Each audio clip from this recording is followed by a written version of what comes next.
ఆదుకుంటామని రేవంత్ రెడ్డి గారు, అదేవిధంగా ఇక్కడ ఉన్న హైబ్రిడ్ ఎమ్మెల్యే, హైబ్రిడ్ కూడా కాదు, ఏం బ్రీడో ఇది, ఇక ఇది ఏ బ్రీడో ఆ బ్రీడ్ ఎమ్మెల్యే ఇక్కడ ఉన్న ఆయన ఏ పార్టీ ఆయనకే తెలియదు. బీఆర్ఎస్ అని ప్రెస్ మీట్లో చెప్తాడు, కాంగ్రెస్ పార్టీ ఆఫీసులో కూర్చుంటాడు, కాంగ్రెస్ పార్టీ మంత్రి పక్కకు కూర్చుంటాడు. క్రాస్ బ్రీడ్ అనాలనా, హైబ్రిడ్ అనాలనా, ఏం బ్రీడ్ అనాలే, ఆయన ఏందో ఆయనే చెప్పుకోవాలి. వాళ్ళు రేవంత్ రెడ్డి భయం ఏంటంటే, కాంగ్రెస్లో భయం కూడా ఏంటంటే, ఇక్కడ కేసీఆర్ గారు వచ్చి, జీవన్ రెడ్డి గారు, కేసీఆర్ గారు, మా రమణన్న, మా వసంత అందరు కలిసి ఒక వేదిక మీదకి వెళ్ళి మాట్లాడితే జగిత్యాల నుంచే మళ్ళీ బీఆర్ఎస్ జైత్రయాత్ర మొదలవుతుంది, దండయాత్ర మొదలవుతుంది, రేవంత్ రెడ్డికి భరతం పట్టడానికి తెలంగాణ ప్రజలు మరి రంగం సిద్ధం చేసినారని ఒక వాతావరణం వస్తుందని ఆయనకు భయం పట్టుకుంది. ఆయన అట్టర్ ఫ్లాప్ పాలన, 6 గ్యారంటీలని, 420 హామీలని, 13 డిక్లరేషన్లు, అన్ని వర్గాలను మోసం చేసిన విషయం బయటపడుతుందని చెప్పి ఆయనకు భయం పట్టుకున్నది. అందుకే ఈ రకమైన చిలిపి ప్రయత్నాలు చేస్తూ ఉన్నారు. కానీ ఒకటి మాత్రం వాస్తవం, ఇదే జగిత్యాలలో కేసీఆర్ గారు గతంలో ఎన్నో బహిరంగ సభలు నిర్వహించారు. ఈ సభ కూడా అద్భుతంగా విజయవంతం అవుతుంది. ప్రభుత్వం ఎన్ని ప్రయత్నాలు చేసినా, ఎన్ని చిల్లర కుట్రలు చేసినా అన్నిటినీ కూడా అధిగమించడానికే మా పార్టీ నాయకత్వం అహరహం కూడా కష్టపడతా ఉన్నారు. మా సోదరులు పల్లా రాజేశ్వరరెడ్డి గారు ఇలా ప్రత్యేకంగా జనగామ శాసనసభ్యుడు ఇక్కడికి వచ్చి వారు జగిత్యాల కేంద్రంగా, జగిత్యాల నియోజకవర్గ పరిధిలో వారు బాధ్యత తీసుకున్నారు. పర్యవేక్షణ, అందరినీ కూడా కోఆర్డినేషన్ బాధ్యత, సమన్వయం.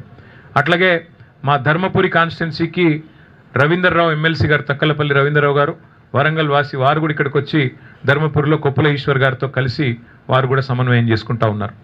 అట్లాగే మా చొప్పదండి నియోజకవర్గంలో మాజీ శాసనసభ్యులు పెద్ద సుదర్శన్ రెడ్డి గారు, వారు మా రవిశంకర్ గారితో సమన్వయం చేసుకుని అక్కడి నుంచి వారు జగిత్యాల జిల్లా పరిధిలో వారు ప్రయత్నం చేస్తూ ఉన్నారు.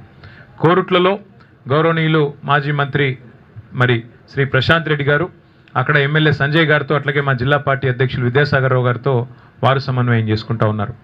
వేములవాడ అక్కడ మా పెద్దలు లక్ష్మీ నరసింహారావు గారితో మాజీ పార్లమెంట్ సభ్యులు తమ్ముడు బాల్కా సుమన్ గారు, వారు అక్కడ బాధ్యత తీసుకున్నారు. ఈ రకంగా పార్టీ నాయకత్వం మొత్తం కూడా సమిష్టిగా పనిచేస్తున్నది.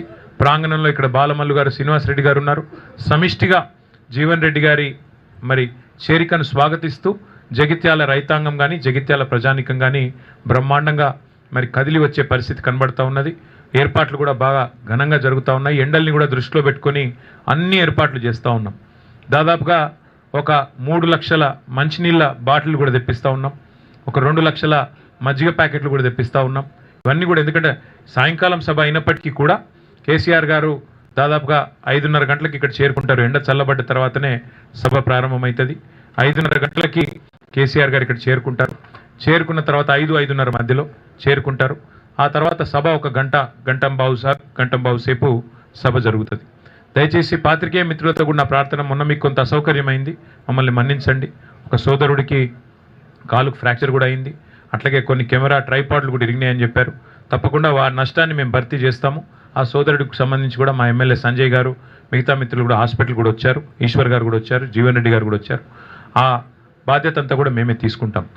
ఎల్లుండి దయచేసి ప్రభుత్వం ఎన్ని చికాకులు పెట్టినా, ఎంత ఇరిటేట్ చేసే ప్రయత్నం చేసినా, దయచేసి ప్రజలు కూడా, మా కార్యకర్తలు కూడా